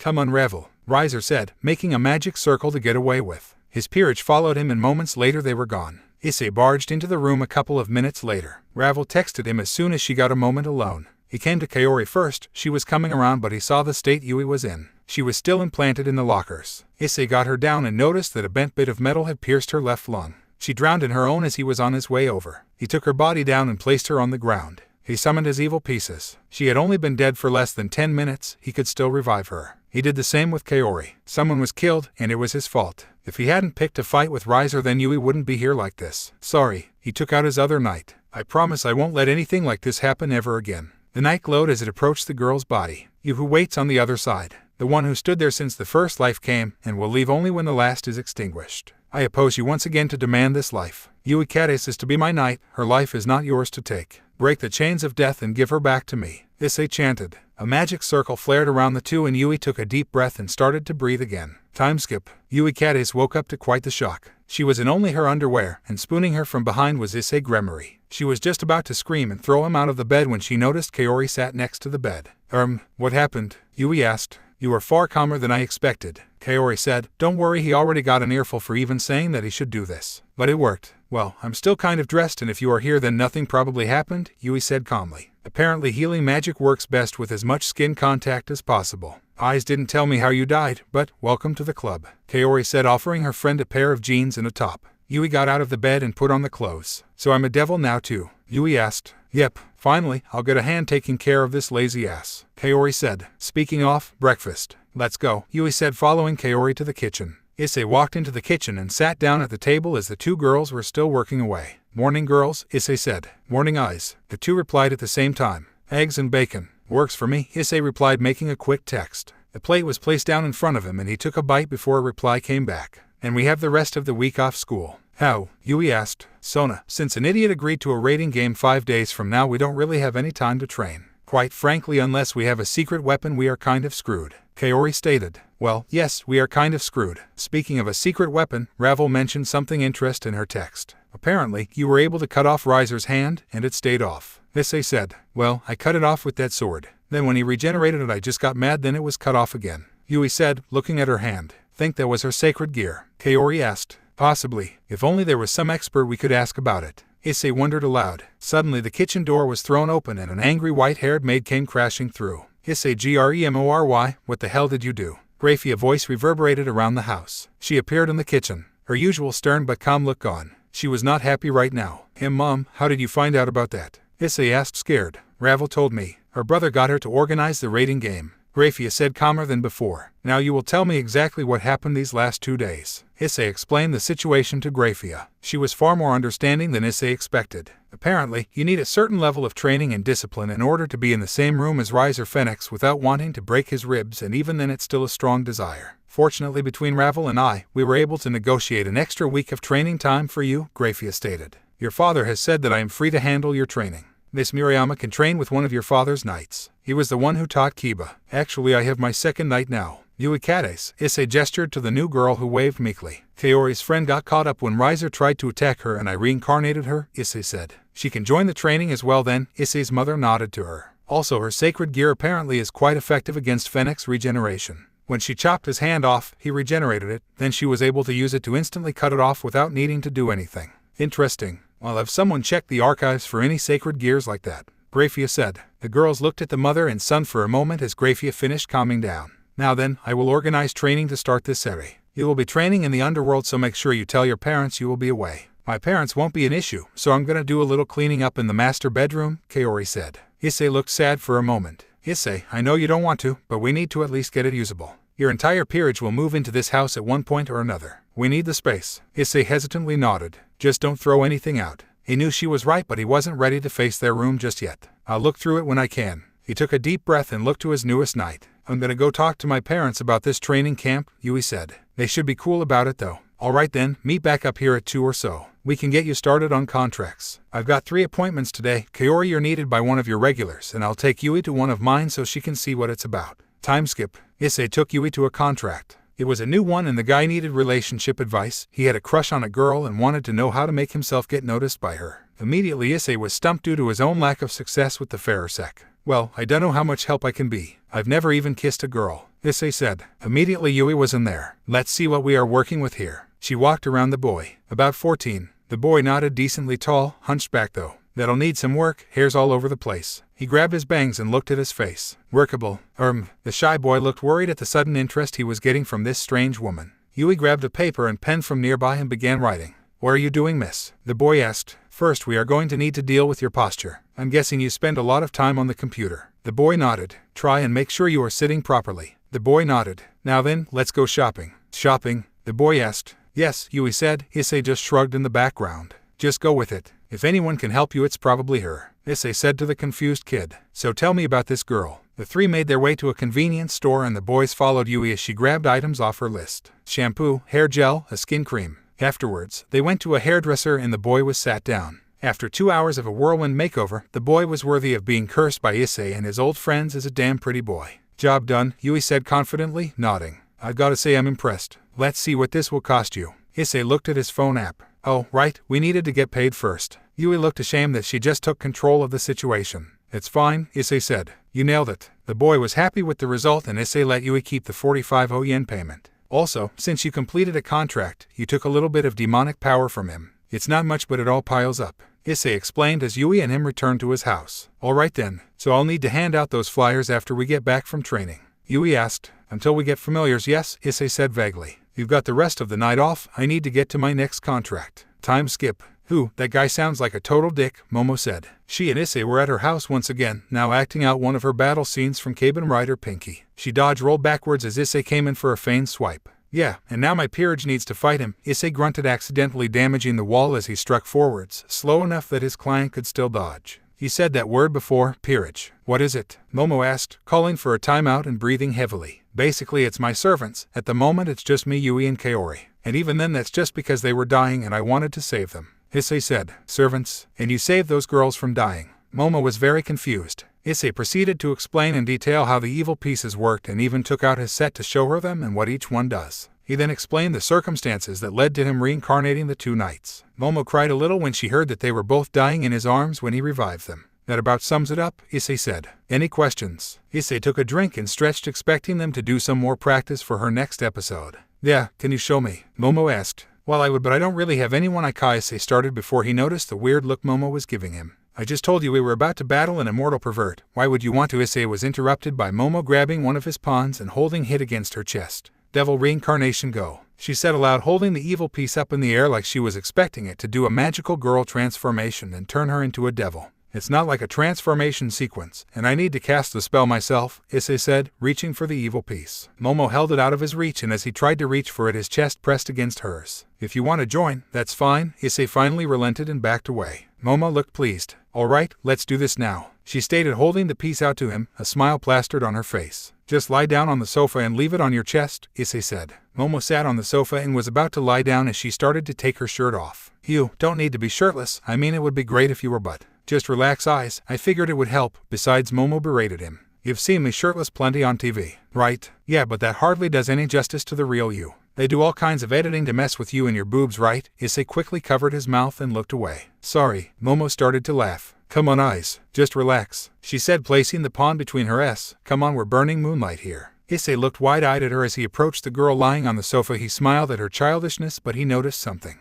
This won't work. What do you mean? Momo said, sounding hurt. She got up slightly. Issei quickly calmed her down. You are worth more than 1 pawn. Oh, that's sweet, Momo started, but was interrupted by Issei going back to his box. No, you are genuinely worth more than 1 pawn. I'll grab the others and we can see where you sit. Issei placed a 2nd pawn on her and there was no reaction. Then a 3rd. Well, that already makes you worth more than a single knight, Issei said with a smirk. I can't wait to gloat about that to the rest of your harem. Momo joked. Issei must have been in thought as he didn't respond at all to the comment. but given that his eyes were still on her chest, she wasn't too confident that his thoughts were entirely pure. As the fourth pawn touched her skin, they began to feel cold, a chill she wasn't used to, like an ice cube being put down your top. "It's sea cold," she said, the chill causing her to stutter slightly. "Really?" Issei asked. Since this was the first time he reincarnated someone whilst they were still conscious and alive, he was surprised that his pieces felt like anything other than just regular glass. "But it's like a snowball fight, or putting an ice cube on someone. It's fun, like you." She smiled up to him. She was right. Instead of the bitter winter blizzard that one would typically associate with ice and cold,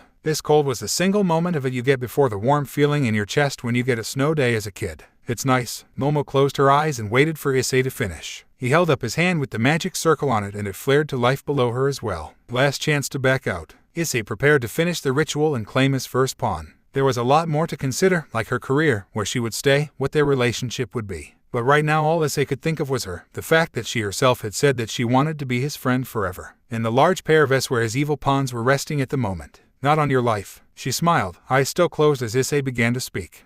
Okay, sadly the chapter is over, and if you enjoyed, just leave a like, and subscribe with post notification, so when the next chapter is ready, you will be notified. Okay, see you in the next video. Bye.